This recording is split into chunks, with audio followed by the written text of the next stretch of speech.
ধেমাজি শিক্ষাৰ্থীসকলৰ বাবে ভাল খবৰ। ধেমাজিত নতুনকৈ মুকলি হ'ল আধুনিক অধ্যয়ন সামগ্ৰী আৰু পৰিণামমুখী শিক্ষা পদ্ধতিৰ উপলব্ধ ইনস্পিৰেশ্যন IAS নামৰ এক প্ৰতিষ্ঠান, য'ত শিক্ষাৰ্থীসকলৰ পাঠ্যক্ৰমৰ সুবিধা থাকিব।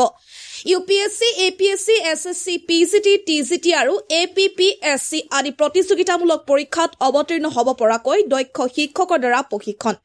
ধেমাজি ডাকঘৰ কাৰ্যালয়ৰ সন্মুখত নতুনকৈ আৰম্ভ কৰা হৈছে এই ইনস্পিৰেশ্যন IAS প্ৰতিষ্ঠান। ধেমাজি ৰাজহুৱা প্ৰেক্ষাগৃহত জিলাখনৰ কেইবাখনো মহাবিদ্যালয়ৰ অধ্যক্ষক লগতে অধ্যাপক অধ্যাপিকা উপস্থিতিত এই ইনস্পিৰেশ্যন IAS প্ৰতিষ্ঠানৰ শুভ মুকলি কৰা হয়।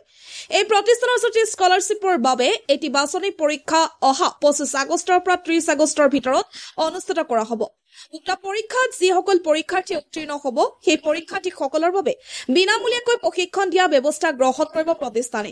আনহাতে 1 ছেপ্টেম্বৰৰ পৰা UPSC, APSC, ADRE, SSC পৰীক্ষা প্ৰশিক্ষণ আৰম্ভ হ'ব। যিসকল পৰীক্ষাৰ্থী এনে বাছনিমূলক পৰীক্ষাত অৱতীৰ্ণ হ'ব বিচাৰে অতি শীঘ্ৰে যোগাযোগ কৰক প্ৰতিষ্ঠানৰ কৰ্তৃপক্ষৰ সৈতে। মনত থকা খুটুৱনিবিলাক আঁতৰিবৰ কাৰণে আমি জানিবৰ কাৰণে জনাৰ কাৰণে যি এই প্ৰচেষ্টা হাতত লৈছে সঁচাকৈ খুব আদৰণীয়।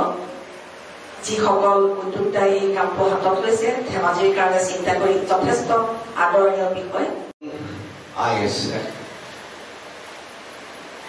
আজি এই শুভ অনুষ্ঠানটি আৰম্ভণি উপস্থিত থকা মোৰ শ্ৰদ্ধাৰ এই অনুষ্ঠানটোৰ দায়িত্ব বহন লৈ ধেমাজি গাৰ্লছ ছিনিয়ৰ ছেকেণ্ডেৰী স্কুলৰ আমাৰ অধ্যক্ষ মহোদয়, আমাৰ ধেমাজি হায়াৰ ছেকেণ্ডেৰী স্কুলৰ অধ্যক্ষা বাইদেউ, লগতে এই অনুষ্ঠানটোৰ